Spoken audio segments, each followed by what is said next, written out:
मैं डॉक्टर सुरेंद्र कुमार भार्गव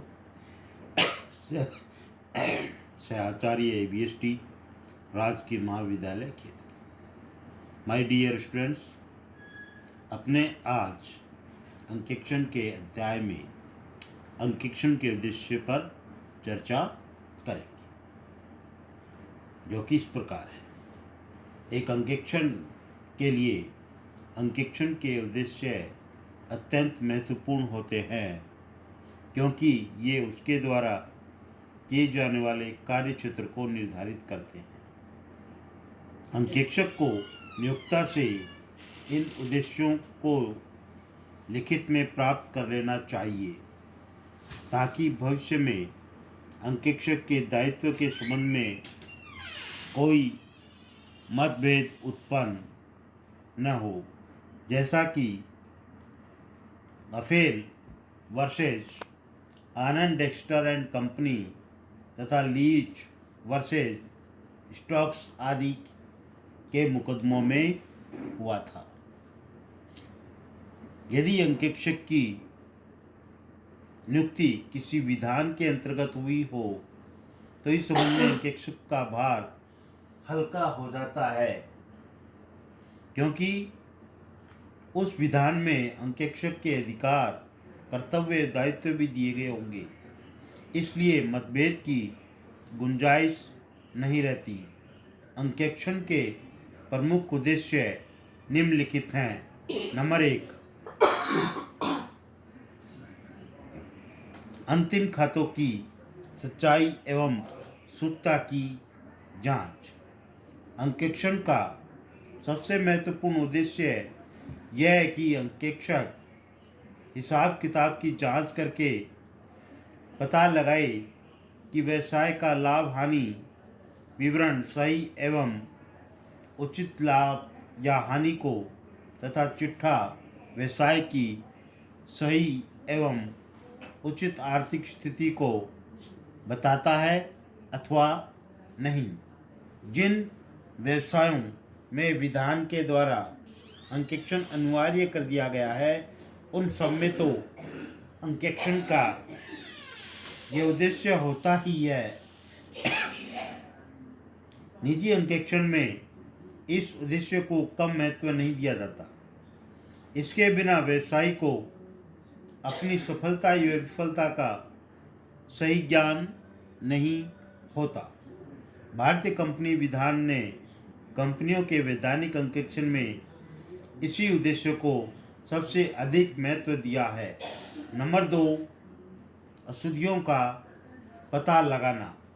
अंकेक्षण का उद्देश्य ये भी कहा गया है कि अंकेक्षण कार्य द्वारा अशुद्धियों का पता लग जाता है तथा उनका सुधार कर दिया जाता है। बहुत सी अशुद्धियाँ ऐसी होती है जिनका पता सामान्य अंकेक्षण प्रक्रिया के दौरान ही लग जाता है, तथा कुछ अशुद्धियाँ ऐसी भी हो सकती हैं जिनका पता अंकेक्षण के विशद ज्ञान एवं अनुभव के आधार पर ही चलता है। तीसरा, कपट का पता लगाना। कपट अथवा गबन करना चोर एवं जालसाज लोगों का काम है, जो कि एक औसत व्यक्ति से कहीं अधिक चातुर्य रखते हैं। इसलिए कपट एवं गबनों को ढूंढ निकाल लेना कोई सहज कार्य नहीं है। फिर भी अंकेक्षण का इसे एक महत्वपूर्ण उद्देश्य समझा जाता है। चूंकि गबन होशियार व्यक्तियों द्वारा और वह भी खूब सोच समझकर किए जाते हैं, इसलिए कुशल एवं अनुभवी अंकेक्षक इन्हें ढूंढने में सफल हो सकता है। एक अंकेक्षक इस कार्य में तभी सफल होगा जबकि वह इस बात को अच्छी तरह समझता हो कि गबन कितनी प्रकार के होते हैं और उन्हें कैसे किया जा सकता है। इनको ढूंढ निकालने के लिए अंकेक्षक को प्रमाणन सत्यापन की यथोचित विधियों का उपयोग करना पड़ता है। प्रमाणन सत्यापन एक अंकेक्षक के जासूसी कुत्ते हैं, जिनकी सहायता के बिना अंकेक्षक स्वयं कुछ नहीं कर सकता। एक अंकेक्षक की कुशलता इसी में है कि वह इनसे अधिकतम सहायता प्राप्त कर सके। नंबर 4, कपट एवं अशुद्धियों को रोकना। अंकेक्षण का चौथा महत्वपूर्ण उद्देश्य है यह है कि इसके द्वारा कपट एवं अशुद्धियों के रुकने में सहायता मिलती है। अंकेक्षण कार्य के द्वारा प्रत्यक्ष रूप से कपट एवं अशुद्धियाँ नहीं रोकी जाती और न यह कार्य अंकेक्षक के वैधानिक कार्य क्षेत्र में ही आता है। इतना अवश्य है कि यदि कपट को बढ़ावा देने वाली परिस्थितियाँ अंकेक्षक के सामने आती है तो वह उपयुक्त सुझाव दे सकता है। इसके लिए भी उसे बाध्य नहीं किया जा सकता। अंकेक्षण कार्य अपने आप ही परोक्ष रूप से अशुद्धियाँ या गबन को कम करता है। एक कर्मचारी जब यह जानता है कि उसके द्वारा किए गए लेखा कार्य की किसी स्वतंत्र एवं अनुभवी विशेषज्ञ द्वारा जांच की जाएगी तो यह स्वभावतः अधिक सावधानी से कार्य करेगा, जिससे अशुद्धियाँ कम होगी। इसी प्रकार एक कपटी व्यक्ति को जब यह जानकारी हो जाए कि उसके कार्यों की जांच परीक्षा कार्यों में विशेषज्ञों द्वारा की जाएगी तो वह कपट करता हुआ डरेगा। बहुत से बच्चे कच्चे कपटी तो कपट से बहुत दूर रहेंगे।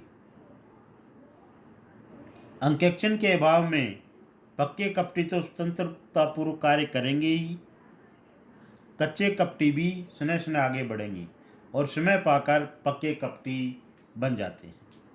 इस प्रकार अंकेक्षण मनोवैज्ञानिक प्रभाव द्वारा कपट एवं अशुद्धियों को कम करने में सहायता करता है। पॉइंट नंबर 5, प्रबंधकों को सलाह देना।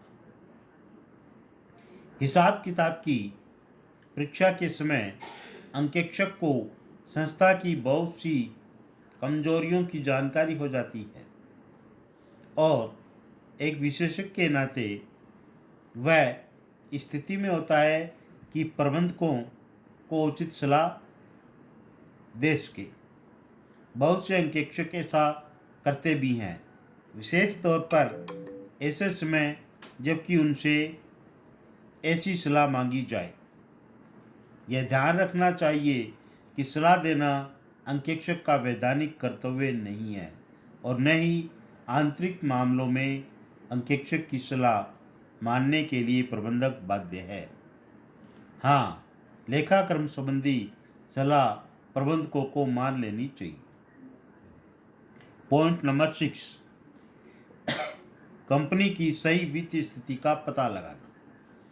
अप्रैल 1985 में निर्गमित मानक अंकेक्षण व्यवहारों पर विवरण 2 वित्तीय विवरणों के अंकेक्षण के उद्देश्य तथा क्षेत्र में बताया गया है कि मान्य लेखांकन नीतियों तथा व्यवहारों के ढांचे में तथा संबंध अनिवार्यता के अनुसार तैयार किए गए वित्तीय विवरणों के अंकेक्षण का उद्देश्य ऐसे वित्तीय विवरणों पर एक राय व्यक्त करने में एक अंकेक्षक को समर्थ बनाता है। इसी संदर्भ में अंकेक्षण लक्ष्यों की प्रकृति को London and general bank limited 1895 का प्रसिद्ध मुकदमे में भी बताया गया है और इस मुकदमे में दिए गए निर्णय के आधार पर एक अंकेक्षक को यह निर्धारित करना चाहिए कि खाता पुस्तकें कंपनी की सही वित्तीय स्थिति को प्रस्तुत करती है अथवा नहीं। यहाँ पहली बार कंपनी अंकेक्षक के कर्तव्य विशिष्ट अर्थ में भी बताए गए थे। और लास्ट अपना है वो है पॉइंट नंबर 7, अंतर्राष्ट्रीय अंकेक्षण तथा आश्वासन मानक मंडल द्वारा निर्धारित उद्देश्य। अंतर्राष्ट्रीय अंकेक्षण तथा आश्वासन मानक मंडल ने कहा है कि वित्तीय विवरण पत्रों के अंकेक्षण का उद्देश्य अंकेक्षक को इस योग्य बनाना है कि वह इन पर अपनी राय प्रकट कर सके। अंकेक्षक की राय वित्तीय विवरण पत्रों की भावी सूत्रता तथा प्रबंधकों की कुशलता के आश्वासन के रूप में नहीं माना जाना चाहिए। इस प्रकार हम देखते हैं कि आधुनिक समय में अंकेक्षण का सर्वाधिक महत्वपूर्ण उद्देश्य वित्तीय विवरण पत्रों के संबंध में अंकेक्षक द्वारा अपनी राय प्रकट करना ही है।